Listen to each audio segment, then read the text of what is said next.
자, 상법 지금 재학생들을 위한 강의예요. 이 강의는 제 인사이트 상법으로 기본 강의가 있지만 송일 교수님 저서로 공부하신 분들을 위한 기본 강의다. 이 기본 컨셉은 그렇고요. 자, 우선 재학생들이니까 상법 출제 경향을 좀 간략하게 말씀드릴게요. 상법은 선택형에서 한 18문제 내지는 한 20문제 정도 출제가 돼요. 그리고 사례형에서는 이제 산문으로 해서 100점, 100점으로 출제가 되죠. 기록형에서는 계속 출제가 되지 않고 있다가 올해부터 출제가 되기 시작했어요. 그러니까 작년에도 그 가벼운 쟁점 하나 조금 나왔는데 그거는 살짝 건드려준 느낌이었고 너무 작게 나와서 올해는 상당히 큰 문제가 나왔어요. 큰 비중으로. 그러니까 선택형이나 사례형에서 상법이 차지하는 비중만큼의 비중으로 기록형에서도 나왔어요. 지금 이제는 기록형에서도 출제가 될 걸로 계속 출제가 될 걸로 예상이 되고 있어요. 그래서 요거에도 대비를 해야 되는데 사실 수업 시간에는 기록형 관련해서 상법을 별도로 하지는 않아요. 기록형은 저 민법이랑 민사집행법 하시는 선생님이 다 같이 상법까지 같이 하세요. 저한테 이제 요 관련해서 도움을 요청을 하시면 제가 도움을 드리는데 아직 도움 요청이 오진 않았어요. 알아서 잘 하시더라고. 이 정도 할 수 있어. 그분들도 내 도움 필요 없어. 그래서 수업 시간에 다루는 거는 사례형이랑 선택형 정도예요. 자, 그런데 이 사례형 어떻게 출제되느냐? 이건 좀 평이하게 출제가 되고 있어요.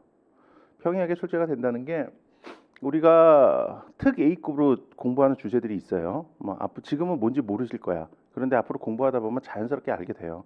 제가 중간중간에 계속 말씀도 드리고 그래서 특 A급으로 준비하는 그런 테마들에서 거의 다 나와요. 그리고 그렇게 어렵게 꽈서 내지도 않아. 그냥 평이하게 나와요.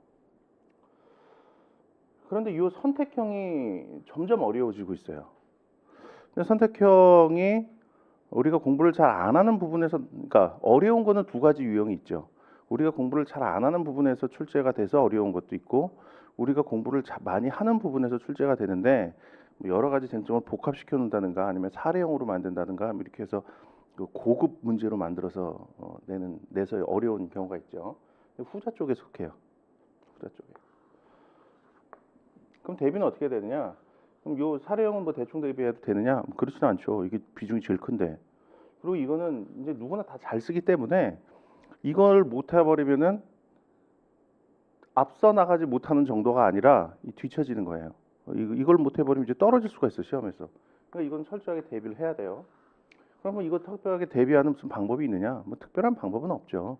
그냥 기본 강의 열심히 하시고 나중에 사례형 강의 뭐 들으셔도 되고 안 들으셔도 되는데 어쨌든 사례형 대비해서 별도로 준비를 하시면 돼요. 그리고 기출 문제만 보시면은 거의 대비가 될 수 있어요. 그래서 기출 문제 위주로 해서 공부를 하시면 돼요. 이 선택형 이게 점점 까다로워서 이제 변별력은 여기에서 나올 수밖에 없게 됐어요. 근데 이게 좀 점점 까다로워지고 있기 때문에 상법을 옛날에 선배들 공부하듯이 공부하면 안 돼요. 옛날에 선배들 아마 얘기를 할 때 옛날 선배들은 그랬어요. 우선 기본서 자체를 안 보는 학생들이 많았어. 기본서를 안 보고 요약서 뭐 한 250페이지, 300페이지짜리 이제 이건 변시 1회 뭐 이런 정도예요. 그런 것만 보고 사례형, 선택형 준비를 다 하고 뭐 이랬다고. 근데 마치 무용담처럼 그런 얘기하는 걸 듣고 나도 그렇게 하자. 그러면 큰일 나요 이제는. 이젠 그러면 안 돼. 지금 이제 경쟁률도 뭐 2대1 정도가 되고 좀 어려워졌잖아요. 그때는 뭐 80%가 합격할 때였으니까. 이제는 기본서도 봐야 되고 그리고 철저하게 이해 위주로 공부를 해야 돼요.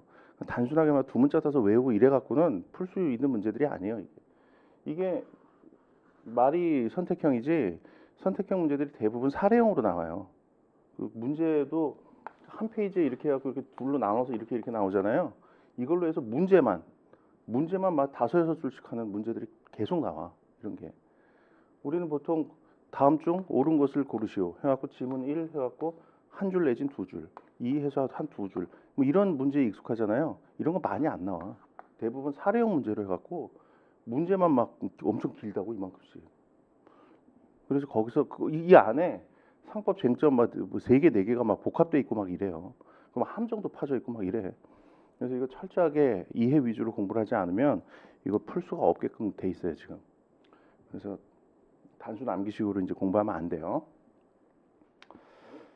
자, 그리고 상법은 뭐 제 생각일 뿐인데 뭐 제가 상법을 강해서 이렇게 생각하는 면도 있겠지만 민법이나 민사소송법에 비해서 공부할 분량, 그러니까 배점 대비 공부할 분량은 좀 적다고 봐요. 제가 생각하기엔. 물론 조문수는 엄청 많지. 거의 민법에 준할 정도로 조문수가 있죠. 그런데 실제 공부를 안 하는 부분이 꽤 많거든요. 그래서 그런 거 제끼고 나면 배점 대비 공부할 분량은 좀 적다. 그러니까 상법의 투자를, 그러니까 민법이랑 상법이랑 비율이 뭐 2대 1이라면 상법 공부를 민법 공부하는 분량의 반은 해야 될 거 아니에요. 근데 사실 반도 안 해. 3분의 1도 안 해요. 근데 이거는 전략적으로 그렇게 좋은 방법은 아니죠. 배점 대비 공부할 분량은 더 적으니까 오히려 이걸 2 하면은 1 비중은 해주는 게 이게 좀 더 유리한 방법이죠.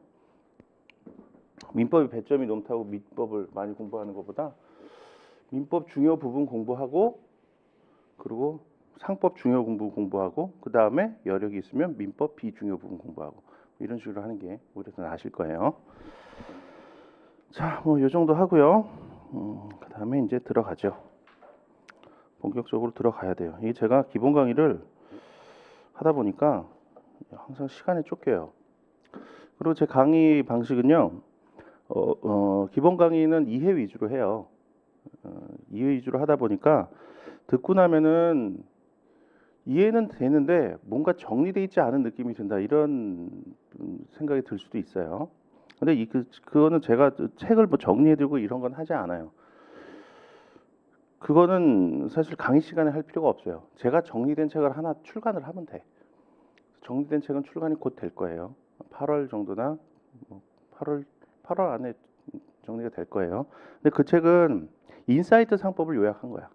인사이트 상법 중에서 부연 설명들, 그다음에 예를 들은 것들, 그다음에 제도의 취지 이런 거 시험에 직접적으로 나오는 게 아닌 것들 그런 것들만 싹 다 빼갖고 엑기스들만 그리고 이제 출제가 안 되는 부분들이 있어요. 우리 변시재전 출제가 거의 해산, 청산 이런 건뭐 법인의 회사의 해산, 청산 이런 건 거의 출제가 안 된다고.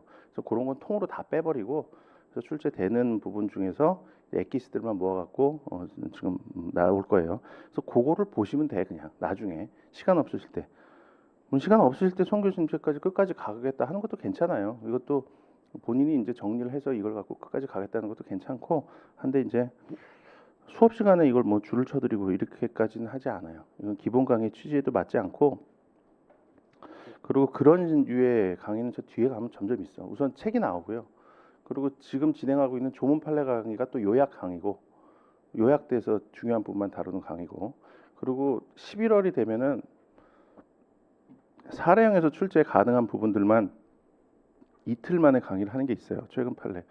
그런 식으로 요약되어 있는 강의는 별도로 있기 때문에 기본 강의에서 뭐 정리를 하거나 이런 건 안 해요.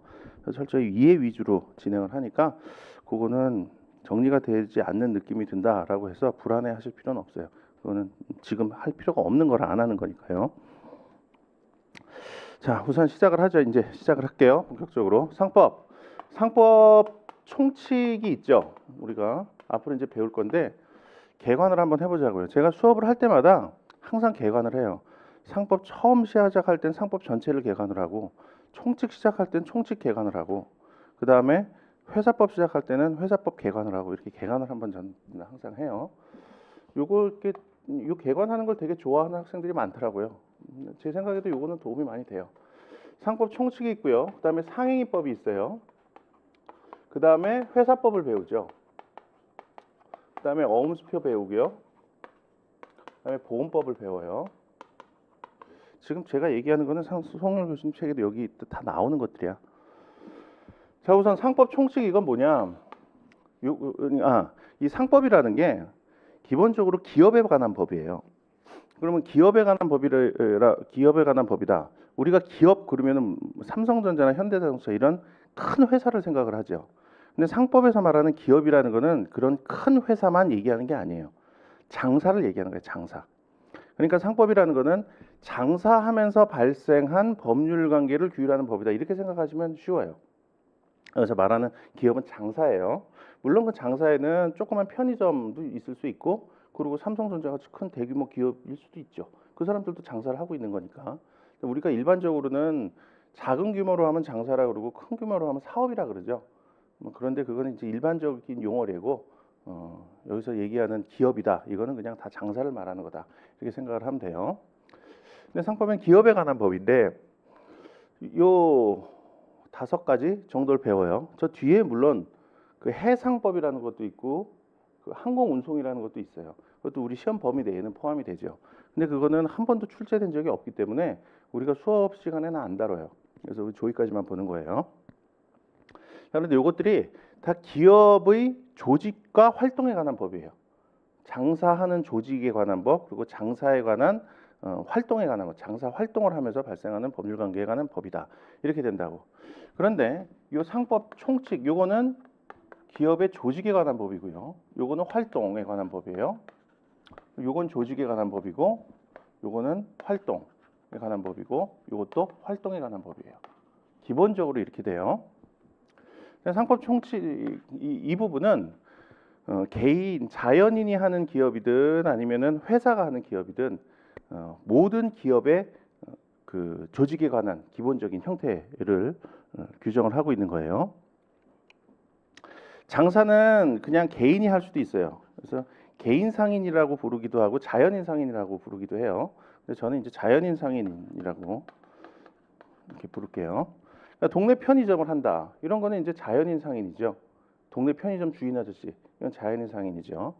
근데 자연인이 자기가 상인이 돼서 장사를 할 수도 있지만 법인을 만들어서 법인이 장사를 할 수도 있어요. 그 법인이 장사를 할 때 그 법인을 회사라고 부르죠. 그걸 회사라고 불러요.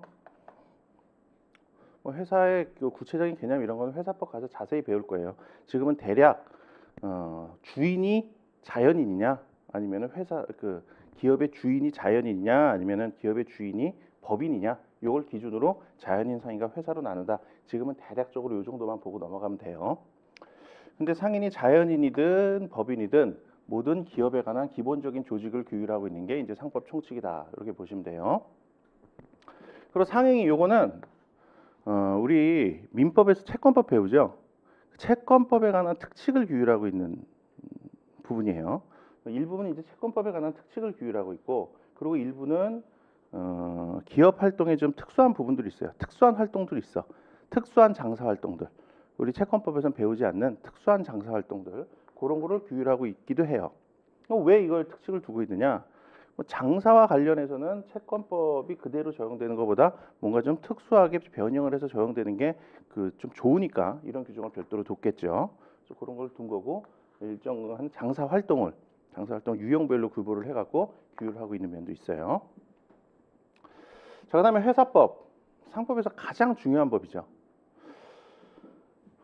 사람들이 장사를 하는데 자기가 직접 장사를 하는 방법도 있지만 법인을 만들어 갖고 법인으로 하여금 장사를 하게 하고 법인이 장사를 해서 얻은 수익을 자연인이 나눠 갖는 방식을 택할 수도 있어요. 그런 방식은 주로 왜 택하냐 하면 혼자서 장사하기엔 자금이 부족하기 때문에 여러 사람들이 돈 모아서 장사를 하기 위해서 그런 방법을 택하는 거예요. 여러 사람들이 돈을 모아 갖고 법인한테 줘서 법인이 장사를 하게끔 하고 얘네들은 법인이 번 돈을 자기가 법인에 낸 돈의 액수에 비례해서 이익을 나눠 갖는 구조. 이게 이제 회사란 말이에요. 그래서 이렇게 이런 방법이 이제 회사다. 그럼 회사법은 주로 뭘 규율하느냐? 이 회사의 조직을 어떻게 조직에 관한 법률이에요. 조직을 어떻게 꾸리고 있는가? 이거에 관해서 주로 규율을 해요. 이게 이제 우리 상법에서는 가장 중요한 부분이죠. 지금 대략적으로 이 정도만 아시면 돼요. 이거 회사법 가면 또 자세하게 해요. 자, 그다음에 어음수표법이라는 건 뭐냐? 회사가 장사를 하려면, 그러니까 사람이 장사를 하려면 우선 조직을 꾸려야겠죠. 장사 조직을 꾸려야 되잖아요. 그리고 그 꾸린 조직을 갖고 장사 활동을 해야겠죠. 돈 버는 활동을 해야 될 거예요. 물건을 사고 팔고 활동을 해야 될 거예요. 활동까지 하고 끝나지는 않아요. 결제가 돼야 돼요. 장사라는 건 돈 벌려고 하는 거잖아요. 물건을 팔았다. 팔기만 해서 끝나면 안 돼요. 팔면 이제 매출 채권이 생기죠. 매출 채권 그거는 뭐 법적인 형식으로서는 재산적 가치가 있는 거지만 그 자체로서 경제적 실질만 보면 그 자체로서 큰 의미가 있는 건 아니에요. 매출 채권이 결제가 돼서 돈을 받아야만 의미가 있는 거란 말이에요. 그래야 돈이 벌리는 거라고. 그러니까 결제에 관한 부분이 중요해요. 결제, 돈을 결제하는 거, 줘야 될 돈을 실제로 지불하는 거. 근데 그 지불하는 방식으로 옛날에는 이제 어음수표를 많이 썼어요. 그래서 어음수표법을 상법에서 같이 공부를 하는 거예요. 물론 이제 어음수표의 효용이 많이 떨어지고 있다 그래요. 요즘에 뭐 결제한다 그러면은 계좌이체하거나 뭐 그러지 어음수표 발행하고 그런 거 별로 없잖아요. 그래서 이제 어음수표는 이제 실무상으로는 중요성은 많이 떨어졌다 그래요.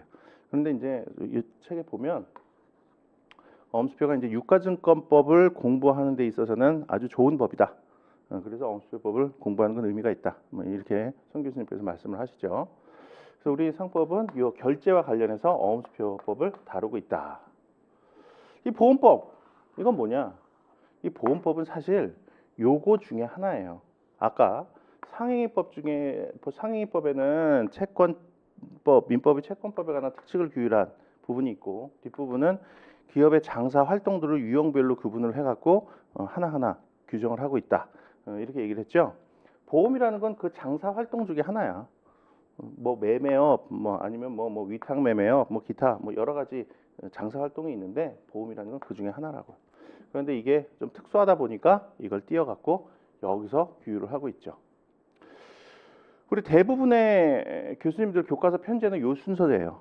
그래서 저는 이제 요 순서를 이제 기본적으로 말씀을 드렸어요. 근데 송영일 교수님은 요거를 이제 상행위 이게 한 유형이니까 상행위 끝나고 공부를 하자. 그래서 여기다가 이제 배치를 해놓으셨어요. 책에는. 그 다음에 상행위 다음에 이제 어음수표를 공부를 하고 회사법이 마지막에 이제 배치가 돼 있어요. 이제 수업 진행도 뭐 그렇게 할 수도 있겠지만 수업 진행은 아무래도 이 순서로 할게요. 왜냐하면 문제도 이 순서대로 나오고요. 대부분 이렇게 돼 있기 때문에 머릿속에 이렇게 정리를 하시는 게 좀 더 나아요. 물론 체계적으로는 송 교수님이 하시는 게 더 나을 수도 있겠죠. 근데 우리가 시험을 대비하는 데 있어서는 이렇게 하시는 게 더 나아. 문제가 이 순서대로 배치가 돼 있으니까요. 그래서 이 순서대로 앞으로 공부를 해보자고요. 자, 상법 개관을 간략했고요. 그다음에 이제 본격적으로 상법 총칙 들어가시죠.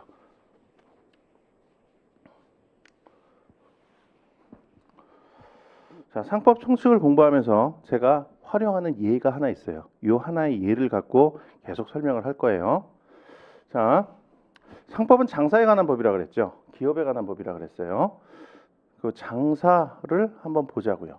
자, 신촌 보면 여기 연세대학교가 있죠. 그리고 여기 이제 대로변이 있고, 그다음에 이제 여기 요 이름이 연세로인가요? 이름이 연세로인가 뭐 그래요. 연세로가 이렇게 있어요. 그리고 이제 오거리가 이렇게 있죠. 오거리 이렇게 있죠. 우리 학원은 지금 요쯤 있죠. 자, 여기에다가 메가 도시락이라는 도시락 가게를 하나 연다라고 생각을 해보자고요. 갑이라는 사람이 여기다가 메가 도시락이라는 도시락 가게를 하나 열었다. 근데 이 도시락 가게는 지나가면서 그 안에 들어가갖고 도시락 사서 먹는 가게가 아니에요. 이 가게는 어떤 거냐면 그 단체 주문 받는 도시락 가게예요. 우리 그 MT 같은 거 가면 도시락 가게 가갖고 뭐 도시락 200개 주문해갖고 200개 들고 MT 가서 거기서 나눠 먹고 하잖아요. 그런 것만 하는 가게라고 치자고요. 매장이 있어갖고 여기서 지나가는 사람 들어가서 밥 먹고 이런 건 없어요. 테이블은 없어.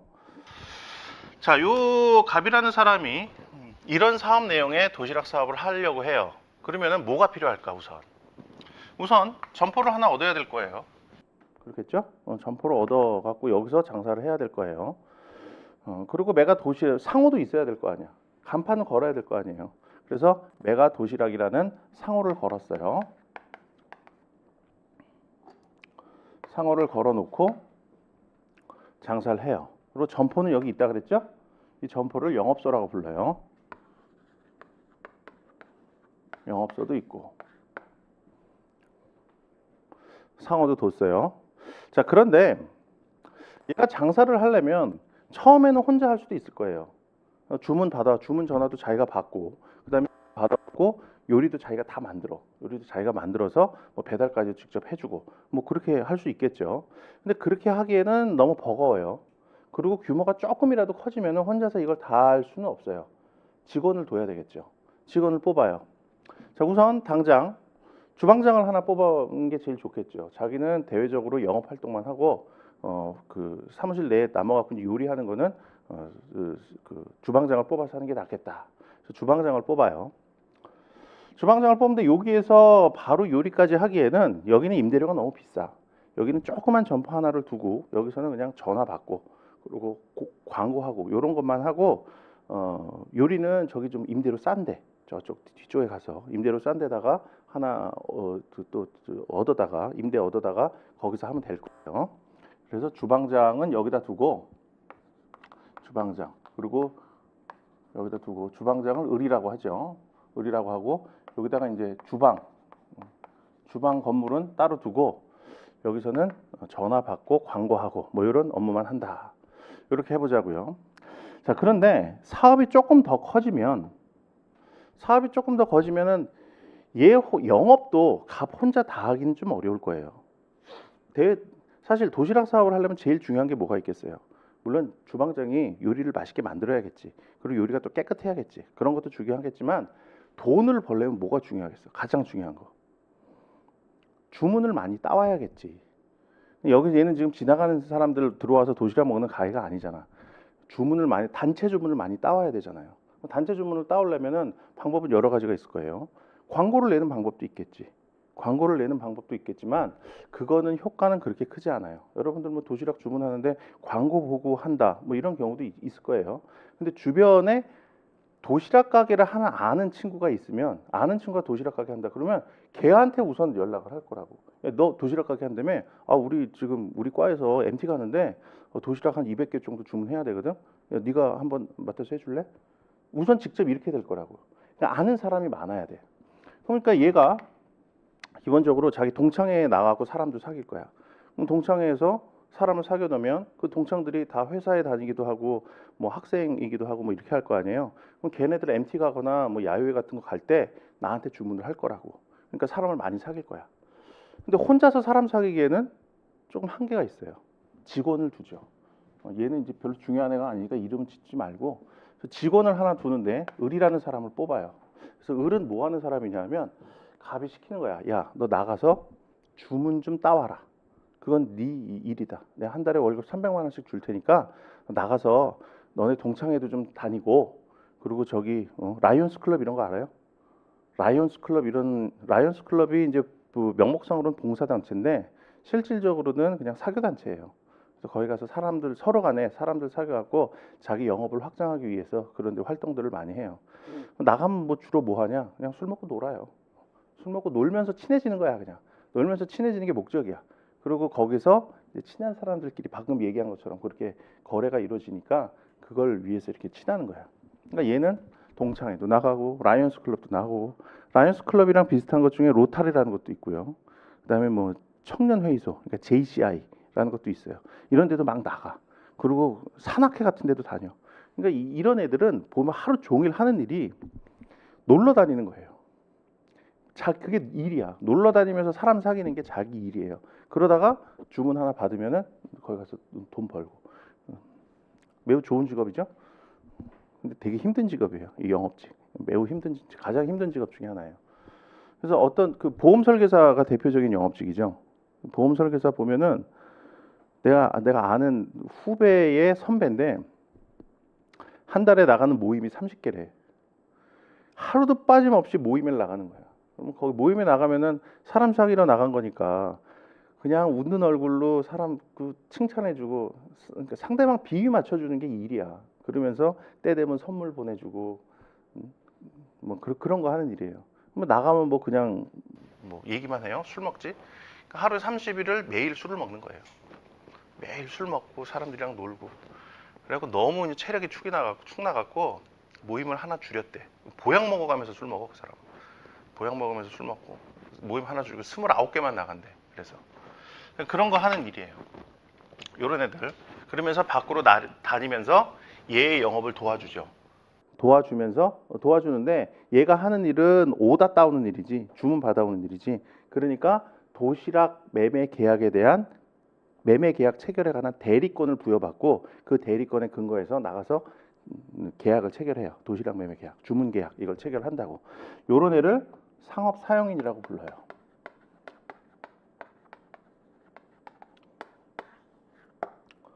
얘가 이제 상업 사용인이에요.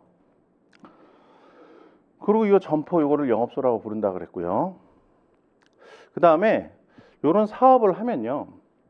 이 사업과 관련된 중요한 내용을 대중들한테 알려야 돼요. 중요한 내용들 대중들한테 알리는 방법 뭐가 있겠어요? 우리가 이런 생각해보는 뭐 벼룩시장에다 광고를 내면 되겠다 생각이 들죠. 근데 그거는 이제 경제계에서 실질적으로 하는 방법이고 법에서 대중들한테 이 기업과 관련된 중요한 방법을 공시하는 방법으로서 예정해 놓은 거는 등기라는 게 있어요. 상업 등기. 그래서 상업 등기라는 거를 해야 되는 경우에는 상업 등기를 또 해야 돼요. 자, 그리고 얘가 이제 장사를 하고 나면 장사를 하면 도시락 많이 팔기도 하고 도시락 팔려면은 도시락 재료 같은 거 사오기도 하고 인건비도 주고 뭐 그렇게 그 임대료도 내고 해야 될 거 아니에요. 그러면 그런 거래를 한 내역들을 기재를 해 놓도록 우리 법은 요구를 하고 있어요. 그러니까 상인이 장사를 한 내역들, 그 회계 자료들을 기재를 해놔라 이렇게 요구를 하고 있어요. 그 기재해 놓은 그 자료들 그거를 회계 장부라고 불러요. 상업 장부라고 불러. 회계 장부가 아니라 상업 장부. 상업 장부라고 불러. 여기다가 다 기재를 해놔야 돼요. 요런 것들이 다 합쳐져서 이걸 기업이라고 부르는 거예요. 기업. 뭔가 좀 실체가 딱 와닿지가 않죠? 갑이라는 주인이 있고 그 주인이 점포 같은 영업소를 얻어서 이 메가 도시락이라는 상호를 갖고 그리고 중요한 사항은 등기도 하고 그리고 상업 장부를 작성해 가면서 자기 직원도 두고 이렇게 하면서 이 것들이 다 어우러져서 돈을 벌고 있는 거 아니에요. 이 총체를 다 기업이라고 부르는 거예요. 이 기업 조직이라고 부르는 거야. 아까 장사라고 얘기했는데 그 장사라고 하면 우리가 기업 활동을 보통 얘기를 하잖아요. 그런데 그 활동면 말고 이 조직면 이거를 기업이라고 불러요. 그러면 요것들이 다 어우러져 갖고 도시락을 팔고 하면 돈을 벌게 되는데 이 돈 버는 활동을 하면서 발생하는 권리 의무는 누구에게 귀속이 되느냐? 기업에게 귀속이 되느냐? 뭔가 이상하죠. 우리가 민법 시간에 배웠을 때 권리 의무는 귀속 주체가 권리 의무의 귀속 주체가 되려면 자격이 필요해요. 그 자격을 권리 능력이라고 하죠. 근데 권리 능력을 가지는 자는 둘밖에 없죠. 자연인과 법인. 둘밖에 없죠. 이런 영업소, 뭐 상호 이런 애가 권리 의무의 귀속 주체가 될 수는 없다고요. 근데 이걸 통틀어서 기업이라고 했는데 이 기업에서 활동을 통해서 발생하는 권리 의무, 도시락을 팔았을 때 발생하는 대금 채권 이런 권리 의무 누구에게 귀속이 되느냐? 그 귀속 주체를 상인이라고 불러요. 권리 의무의 귀속 주체. 이 경우에는 주인인 요 갑이 되겠죠. 얘를 상인이라고 불러요.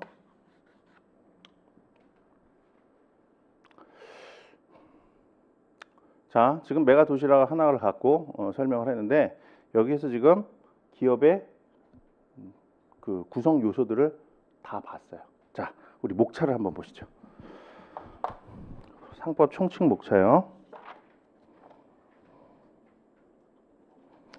자, 목차를 보시면 상법 총칙, 기업 상법 입문 해약과 뭔가 좀 나오고요.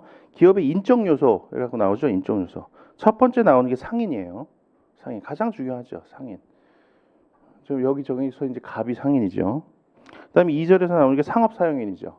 이 상업 사용인은 이따가 배울 텐데 그 상인에게 종속돼서 계약에 관한 대리권을 부여받은 자를 말하는 거예요. 저기서 보면은 저 을을 말하는 거야. 영업사원. 저기 주방장, 쟤는 상업사용인이 아니에요. 대외적인 거래에 관한 대리권을 갖는 자만이 상업사용인이에요. 좀 이따가 자세하게 얘기할게요. 자, 그 다음에 보면 기업의 물적 요소라고 나오죠. 인적 요소로서는 상인과 상업 사용인이 나오고요. 물적 요소로서는 첫 번째로 상호가 나오죠. 그 다음에 상업 장부가 나와요. 그 다음에 상업 등기 이렇게 나오죠.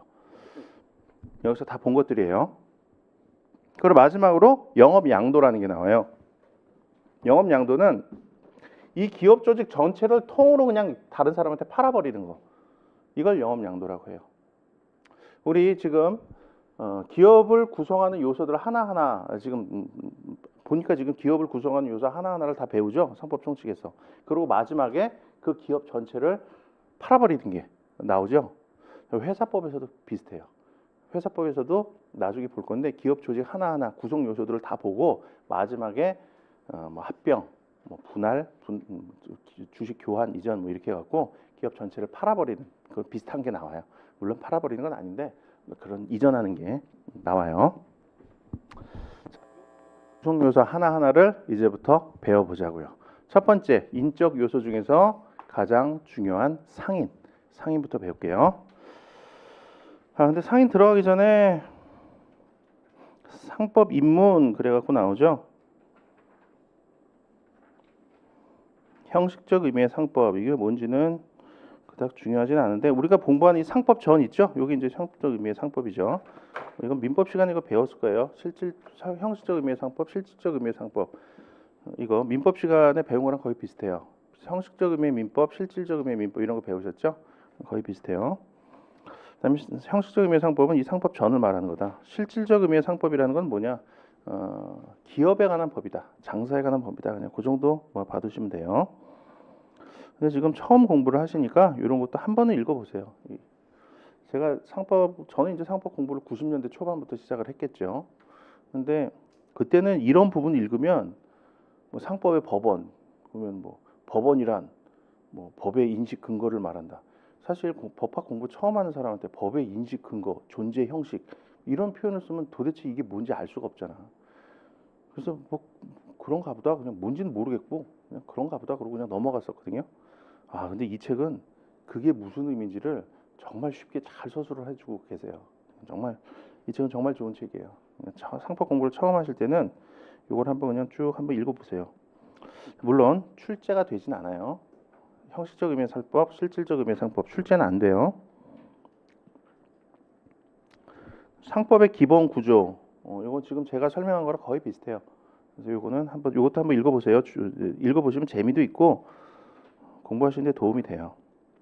그다음에 상법의 법원 이렇게 해서 나오죠. 법원이 뭔지는 민법 시간에 배우셨을 거예요. 민법 뭐 법의 존재 형식이다, 인식 근거다 이렇게 배웠는데 송 교수님 책 여기를 보면은 더 정말 쉽게 나와 있어.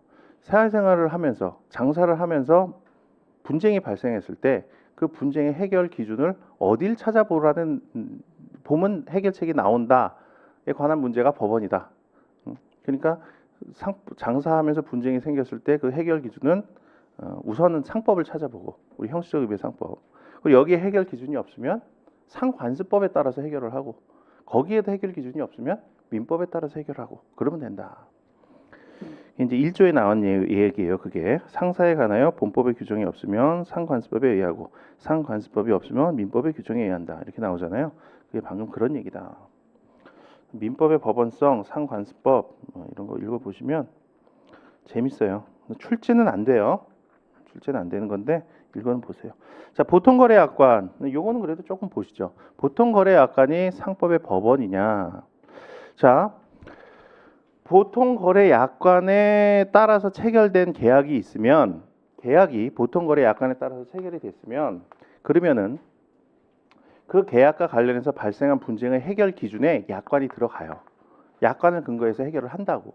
그러면 약관이 법원이라서 그렇게 하는 거냐, 해결 기준을 삼는 거냐, 이거에 관한 문제예요. 자, 그런데 우리 통설은 의사설을 따르고 있죠. 이것도 민법 시간에 다 배우신 걸 거예요. 그죠? 민법 배웠잖아. 학설은 이제 두 가지로 나뉘어 있어요. 규범설도 있어요. 이 약관이 법규범이다라는 설도 있어요.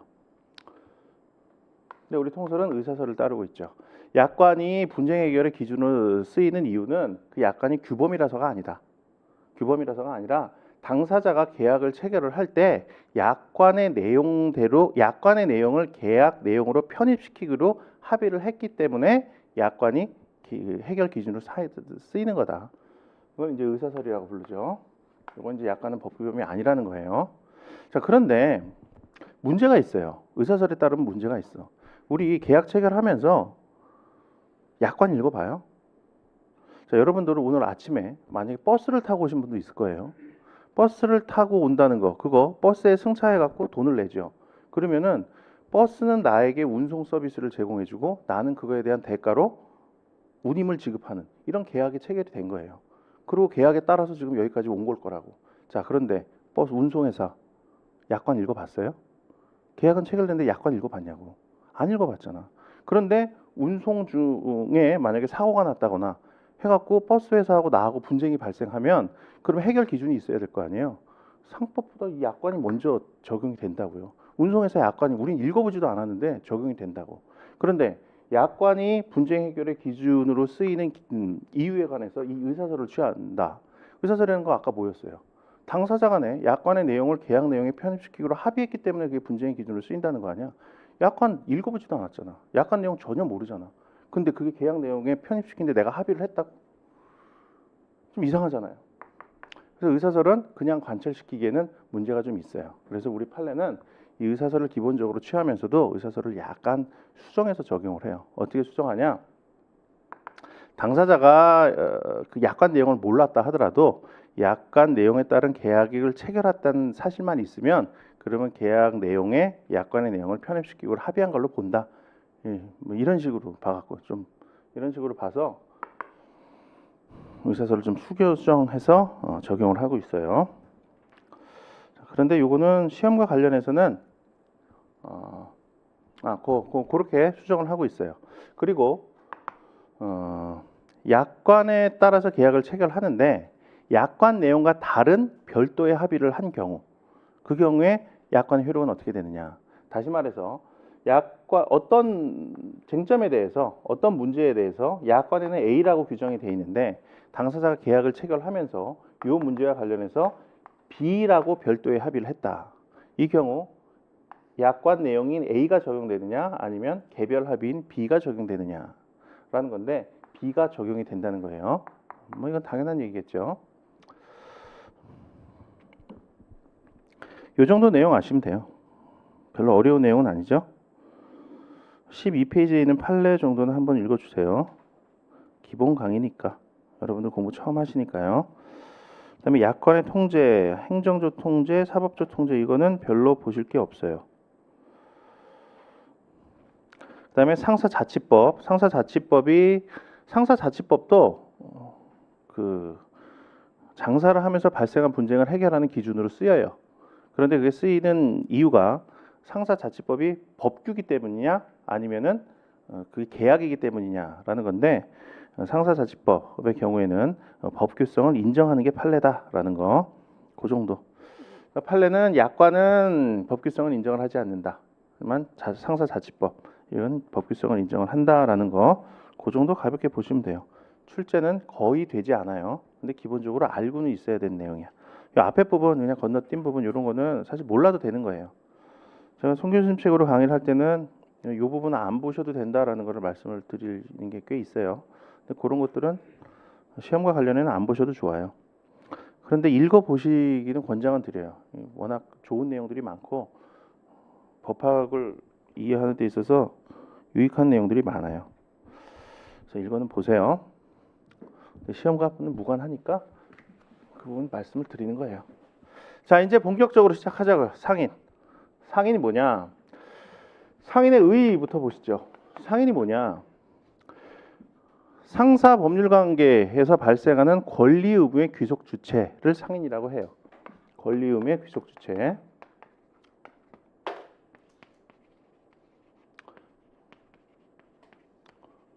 자, 아까도 얘기한 것처럼 경제계에서 장사 활동을 하는 건 기업이에요.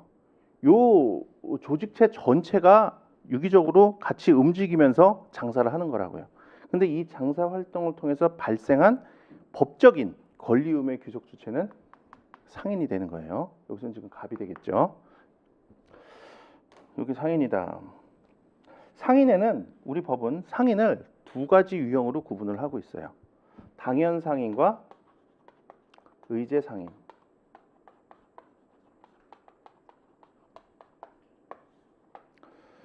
당연 상인은 뭐냐? 당연 상인은 46조의 각호의 행위를 영업으로 하는, 자기 명의로 46조 각호의 행위를 영업으로 하는 자, 이렇게 개념 정의를 할 수가 있어요. 자, 여기 저한테 책에 다 나오는 얘기니까 뭐 이거 적고 이러는 거는 별로 뭐 큰 의미는 없어요. 듣고 이해하시는 게 중요해요. 그래서 우리 법은 이제 규정하는 형식이 46조 각호의 행위를 하는 자를 당연상인이라고 해요. 그리고 46조 각호 이외의 행위를 영업으로 하는 자를 의지상인이라고 불러요. 그래서 근데 당연상인을 개념 정의할 때는 그냥 자기 명의로 46조 각호의 행위를 영업으로 하는 자다, 이렇게만 하죠. 그게 자연인이든 법인이든 상관없이 46조 각호의 행위를 영업으로 하면 그거는 당연상인이 되는 거예요. 근데 의제상인은 둘로 나눠놨어요. 설비상인과 민사회사, 이렇게 나눠놨어요.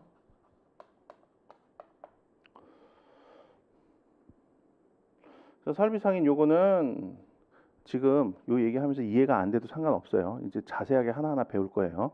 지금은 이렇게 구분을 하고 있다는 걸 먼저 말씀드리려고 이렇게 대략적으로만 설명하는 거예요.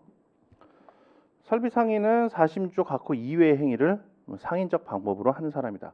이건 46조 각호 행위를 하면 당인상인이고 46조 각호 이외의 행위를 하면 의제상인이다, 설비상인이다. 그 중에서 이렇게 되는 거고, 46조 각호 이외의 행위를 하는 회사를 민사회사라고 불러요. 근데 여기서는 회사인지 아닌지 구분을 안 해놨죠. 그런데 여기서도 법 규정상으로는 구분이 안 돼 있지만 회사가 46조 각호의 행위를 하면 그건 당연상인인데 걔는 이제 상사회사라고 불러요, 특히. 그리고 뭐 자연인이 46조 각호 이외의 행위를 했을 때는 뭐라고 부르느냐? 그건 특별한 명칭이 없어요.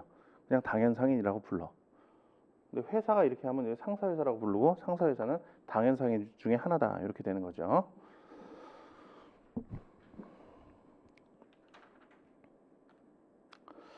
여기 16페이지, 그러니까 상법상의 상인 개념 그래갖고 가절충주의 이렇게 해서 나오죠. 근데 이 부분은 읽어보실 필요가 없어요. 안 읽어보셔도 돼. 그 다음에 나해서 상인 여부의 판단 해서 이렇게 나오죠. 요거는 당연상인하고 의제상인을 다 배운 다음에 그 다음에 보자고요. 그 다음에 보는 게 더 좋아요. 자, 당연상인부터 볼게요. 당연상인. 당연상인은 뭘 말하는 거냐? 자기 명의로 46조 각호의 행위를 영업으로 하는 자를 말해요. 이 자를 당연상인이라고 불러요. 자, 가장 대표적인 예로 편의점 주인을 들 수 있어요. 편의점 주인. 자, 46조 각호 행위를 한다 그랬으니까 46조를 보자고요. 46조 보시면 영업으로 하는 다음의 행위를 상행위라 한다. 그러나 오로지 임금을 받을 목적으로 물건을 제조하거나 노무에 종사하는 자의 행위는 그러하지 아니하다. 이렇게 나오면서 1호가 동산, 부동산, 유가증권, 기타 재산의 매매, 이렇게 나오죠. 자, 편의점 주인이 가장 대표적인 상인이 당연상인이고, 그리고 편의점 주인은 자기 명의로 46조 1호 매매 행위를 영업을 하는 자예요. 자, 편의점 주인을 생각하면서 들으세요. 자기 명의보다 요걸 먼저 설명을 할게요. 46조 각호 행위를 한다. 이 중에서 이제 대표적인 게 이제 매매라 그랬죠. 46조 각호, 이거 저 어렵지 않아요. 매매가 여기 들어가고요. 그 다음에 임대차. 자, 예를 들어서 갑이라는 사람이 신촌에 있는 5층짜리 건물을 하나 사서 이거를 임대해주고 월세 받는 거를 영업으로 한다. 이거를 내 밥벌이로 하겠다. 라고 해서 그걸 밥벌이로 해. 임대차 계약 체결해서 임대료 받고 그걸로 생활을 하고, 이 사람 나가면 또 다른 사람이랑 임대차 계약하고, 그걸 영업적으로 한다. 그럼 그 사람 46조 2호의 행위, 임대차 행위를 영업으로 하는 당연상인이 되는 거예요. 우리는 편의점 주인을 갖고 얘기를 해보자고요. 사심적 각호의 행위를 이건 뭐 어렵지가 않죠? 여기가 지금 쭉 나와 있으니까. 자, 그런데 앞에 보면은 매매, 임대차 이건 우리가 되게 익숙한 행위예요. 제조 이것도 익숙하죠. 삼성전자 핸드폰 만들어서 팔잖아. 제조업 하잖아요. 그럼 그거는 당연히 상인이야. 그 다음에 또 뭐 있어요? 가공 또는 수선에 관한 행위. 수선에 관한 행위 뭐가 있을까? 자동차 정비업자. 자동차 정비 차 돈 받고 고쳐주는 거 자기 영업으로 하는 자잖아요. 이거 어렵지 않아요. 근데 좀 밑으로 내려오면 뭐 10호 이런 데서부터 조금 어려운 게 나와요. 대리의 인수. 이게 뭐냐? 잘 모르겠다. 중개에 관한 행위. 중개? 부동산 중개 이런 걸 얘기하는 건가? 근데 정확하게 개념은 안 잡혀요. 그 다음에 위탁매매.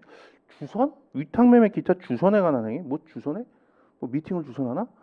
소개팅 주선하나? 이것도 영업으로 하면은 뭐 상인인가? 뭐 이런 생각이 들고 뭔지 잘 모르겠죠. 저 뒤에서 이거는 하나하나 아주 상세하게 배워요. 상행위법 각칙에서 상세하게 배워요. 그러니까 요거를 외우려고 할 필요는 없어요. 저 상행위법까지 다 공부를 하고 나면 자연스럽게 알게 돼. 그리고 앞에 것들은 이제 뭐 우리가 상식적으로 아는 것들이고요. 이걸 외울 필요는 없어요. 매매 하나를 갖고 예를 들어서 보자고. 영업성, 요걸 알아야지. 요건 이제 공부를 좀 해야 돼요. 도대체 사심유적 각호의 행위를 영업으로 할 때 상인이 된다 그랬는데 영업으로 한다는 게 뭐냐? 그래서 이 영업성이 인정되기 위해서는 두 가지가 인정이 돼야 돼요. 영리성이 인정이 돼야 되고 계속 반복성이 인정이 돼야 돼요. 자, 그런데 이 영업성이 인정된다 하더라도 기업성이 없으면 이건 상인이 되지 않아요. 그럼 요게 뭔지 나중에 배우고 요걸 먼저 보자고요. 요게 중요한 거니까. 우선 영리성이라는 게 뭐냐? 이거는 이윤 획득을 목적으로 해야 되는 거예요. 해야 된다는 거예요. 이윤 획득의 목적. 다시 말해서 돈 벌 목적으로 뭐를 해야 된다는 거예요. 돈 벌 목적. 편의점 주인 물건 사다가 팔아요 맨날. 자, 이거 왜 해요? 돈 벌려고 하는 거지. 돈 벌려고 하는 거예요. 그리고 이윤 획득의 목적이 주된 목적이어야 돼. 다른 거 하다가 부수적으로 이윤 획득이 조금 생긴다. 이것만 갖고는 영리성이 인정이 되지 않아요. 돈 벌 목적이 주된 목적이어야 돼. 삼성전자가 아니라 편의점 주인 돈 벌 목적이 주된 거죠. 물건 사다 파는 거 이건 순수하게 돈 벌려고 하는 거예요. 그리고 계속 반복적으로 해야 돼요. 이 행위를. 일회성으로 하는 걸 갖고 영업성을 인정해 주지는 않아요. 자, 예를 들어서 애프터 로스쿨에 보면 시험 합격한 학생들이나 이런 학생들이 자기가 받던 책 중고책으로 팔죠. 이정엽 인사이트 상법 2만 원에 팝니다. 이런 거 올라와요. 자, 그러면은 걔가 매매 행위를 하고 있고 이윤 획득의 목적을 위해서 하고 있으니 걔가 상인이냐? 상인은 아니죠.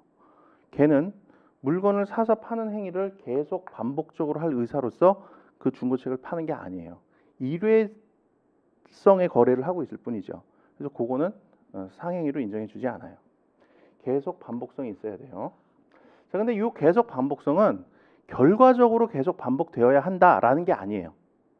계속 반복의 의사를 갖고 했으면은 그거는 상행위가 되는 거예요. 예를 들어서 편의점을 열었어. 편의점을 열었는데 하루 장사를 해봤더니 새우깡 하나 딱 팔렸어. 그래서 첫날이지만 새우깡 하나 팔고 첫날이지만 이 정도의 영업 실적이면 앞으로도 가망이 없다. 그리고 하루 하고 문 닫아버렸어.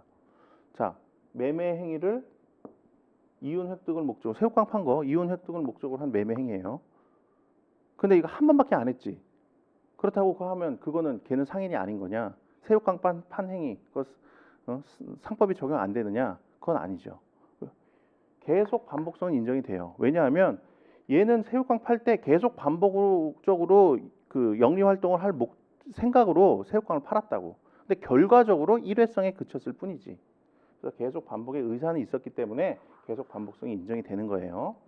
이 계속 반복성 여부는 계속 반복의 의사가 있었느냐를 갖고 판단을 하는 거지 결과적으로 계속 반복을 했느냐 여부를 갖고 판단하는 게 아니다라는 거.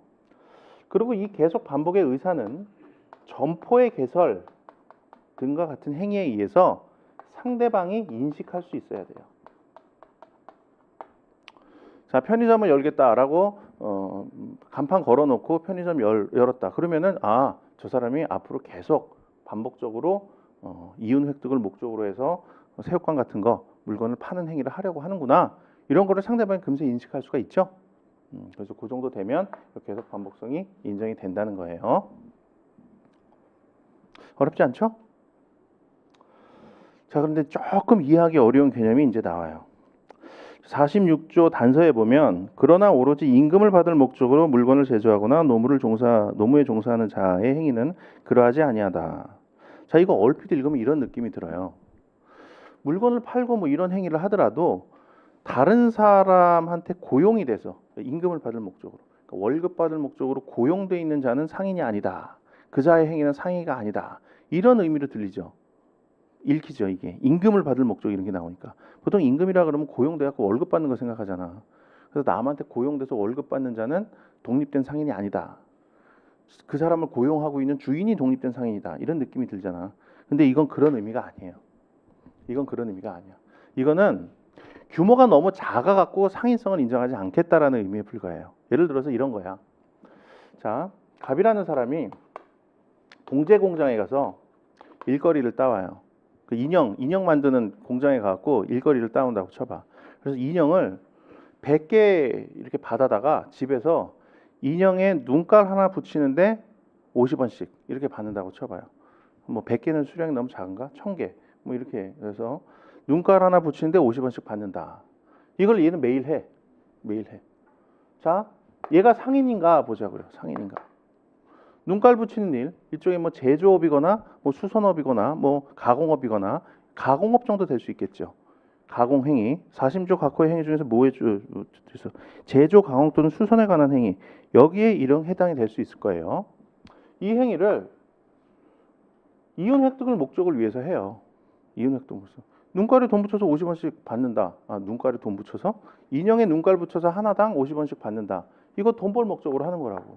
그리고 계속 반복적으로 하죠. 매일 뭐 1000개씩 받아다가 인형에 눈깔 붙여주고 갖다 주면 돈 받고 거기에 비례해서 눈깔 붙인 거에 비례해서 계속 반복적으로 해요. 그럼 걔가 상인이어야 되잖아. 그리고 걔의 행위에 대해서는 상법이 적용돼야 되잖아요. 그런데 걔의 행위는 기업성이 없기 때문에 걔는 상인이 아니다. 그리고 걔의 행위에 대해서는 상법이 적용되지 않는다. 이렇게 보는 거예요. 기업성이 없다라는 게 규모가 너무 영세해서 걔를 상인으로 취급하지 않는다는 거예요. 이 단서는 규모가 너무 영세하다는 걸 의미하는 거예요. 월급 받는 사람 얘기하는 게 아니야. 자, 그런데 이와 같은 행위를 자기 명의로 해야만 상인이 되는 거예요. 자, 아까 자기 명의라는 거 뭐라 그랬어요? 권리 의무의 귀속 주체가 되는 거다.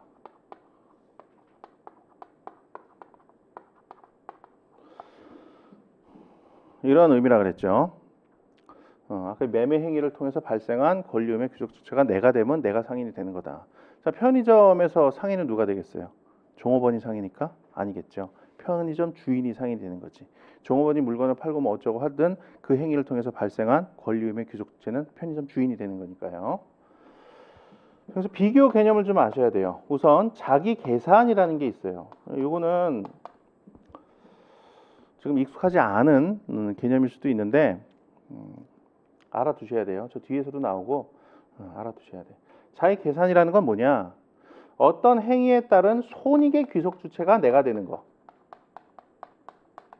그걸 자기 계산이라 그래요. 타인 계산은 뭐겠어요, 그럼? 어떤 행위에 따른 손익의 귀속 주체가 타인이 되는 거지. 그러니까 자기 명의라는 것과 그래서 계산이라는 것, 이 개념에 유의를 해야 된다는 거예요. 자기 명의라는 거는 어떤 행위에 따른 권리 의무의 귀속 주체가 내가 된다는 거다. 그럼 타인 명의라는 거는 내가 어떤 행위를 하는데 그 행위에 따른 권리 의무의 귀속은 타인에게 된다는 거겠죠. 자, 자기 계산, 손익의 귀속 주체가 내가 된다라는 건데,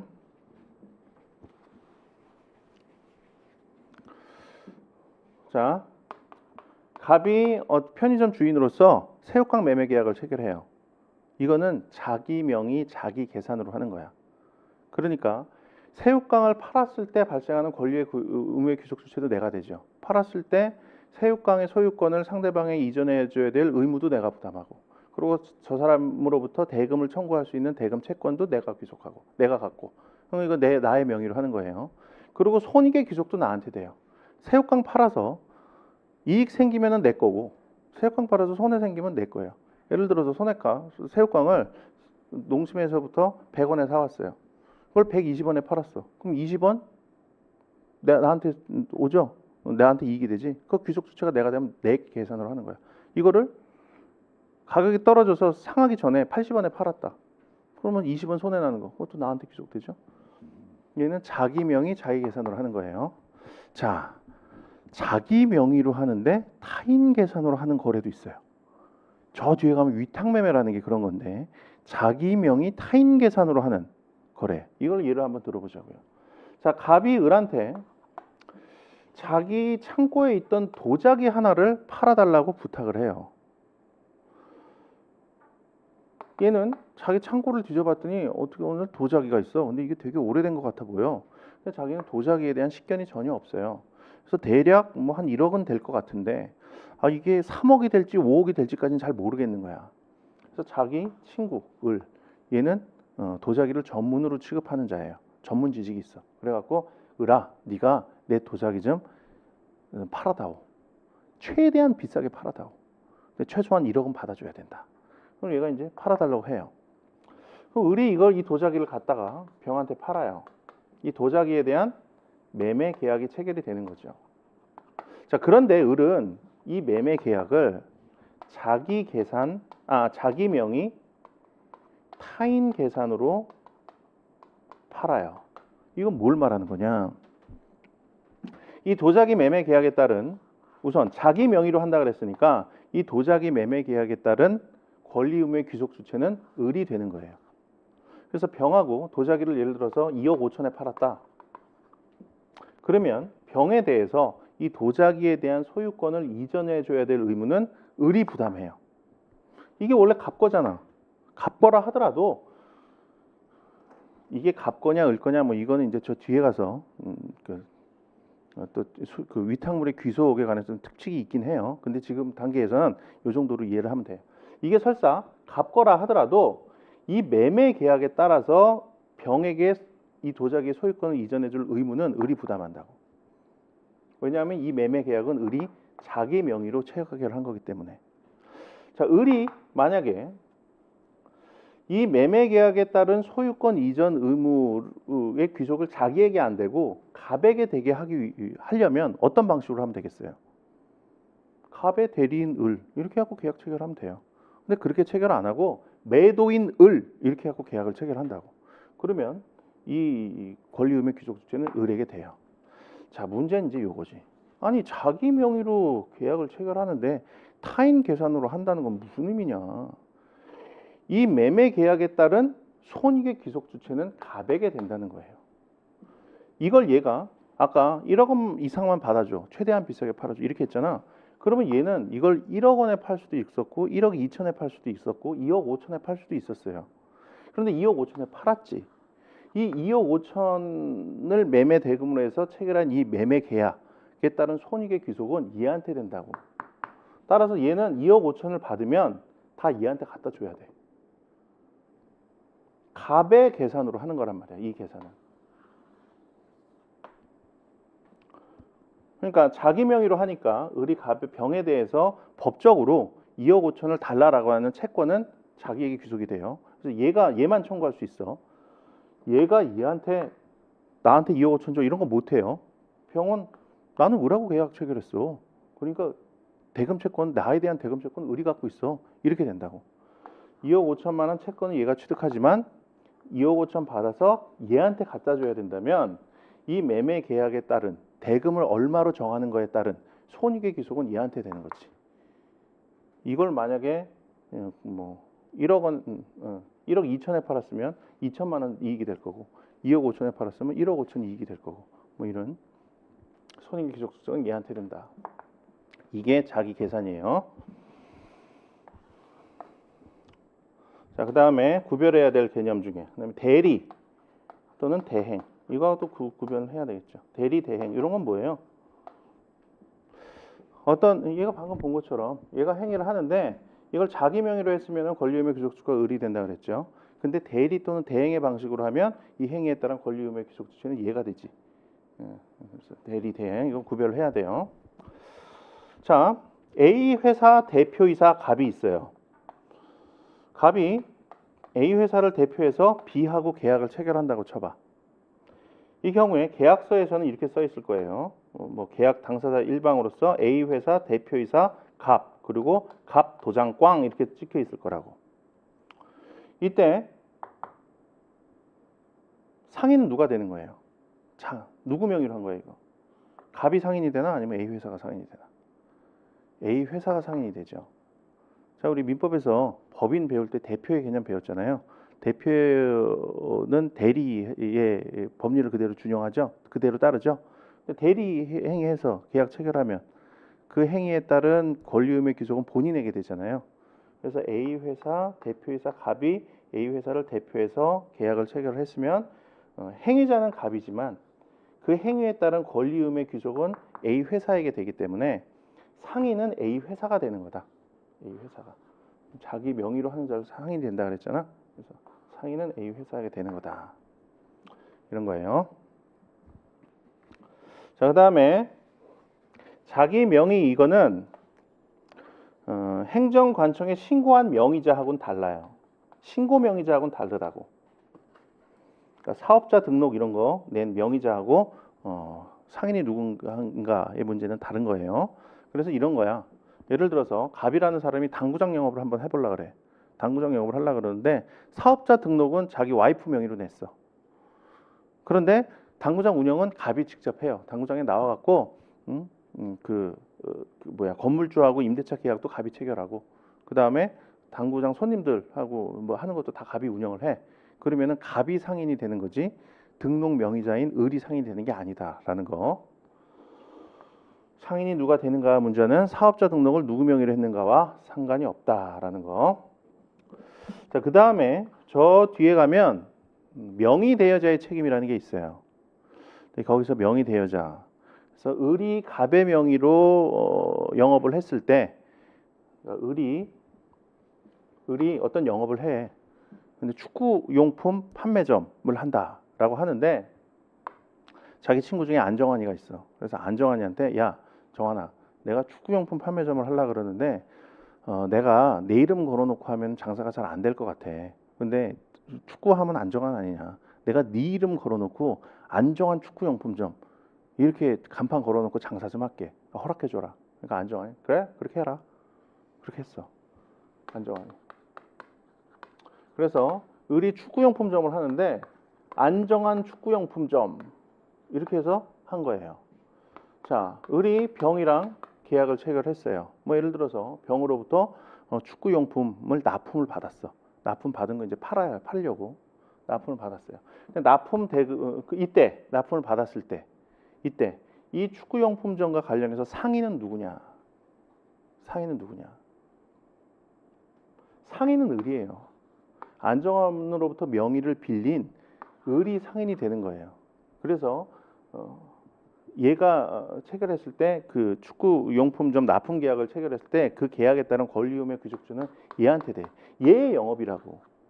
자, 그런데 우리 법은 병 입장에서 안정환 축구용품점 이렇게 걸려 있는 걸 보면 자기가 지금 실제로 거래하는 상대방은 을이지만 얘 입장에서는 이게 안정환의 가게인가 보다. 이렇게 착각을 할 수가 있겠죠. 그래서 얘 신뢰를 보호해주기 위해서 얘가 부담하는 채무에 대해서 안정환이 연대 책임을 지도록 규정을 해놨어요. 나중에 이제 배울 거예요. 그런 규정이 있어. 자, 이게 이제 명의대여자의 책임이라는 건데 여기서 이런 표현을 쓴다고. 을이 안정환의 명의로 영업을 할 때 이때 명의대여자인 안정환은 을이 부담한 채무에 대해서 연대에서 책임을 진다. 이런 표현을 쓴단 말이에요. 그러니까 을이 안정환의 명의로 한다 그랬으니까 자기 명의 요거랑 헷갈려갖고 이 경우에는 안정환의 명의로 했으니까 안정환이 상인이 되나 보다 이렇게 생각할 수가 있다고. 근데 그게 아니에요. 여기서 말하는 안정환의 명의로 하고 상인의 개념 정의했을 때 자기 명의라는 거는 의미가 다른 거예요. 권리의무의 귀속 주체가 누가 되는가의 문제야. 근데 여기에서 을하고 병하고 계약을 체결했으면 그 납품 계약에 따른 권리금의 의속주체는 을한테 되는 거예요. 그러니까 을이 상인인 거야. 근데 안정환이 책임을 지는 거는 단지 얘의 신뢰 보호를 위해서 연대 책임을 지울 뿐인 거예요.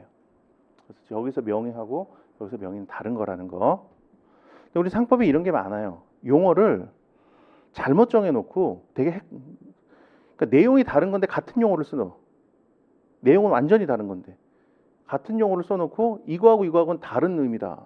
이런 설명이 꽤 있어요. 그 중에 하나가 이거야. 명의라는 거. 별로 어렵지 않죠? 네. 잠시 쉬었다가 또 진행을 할게요.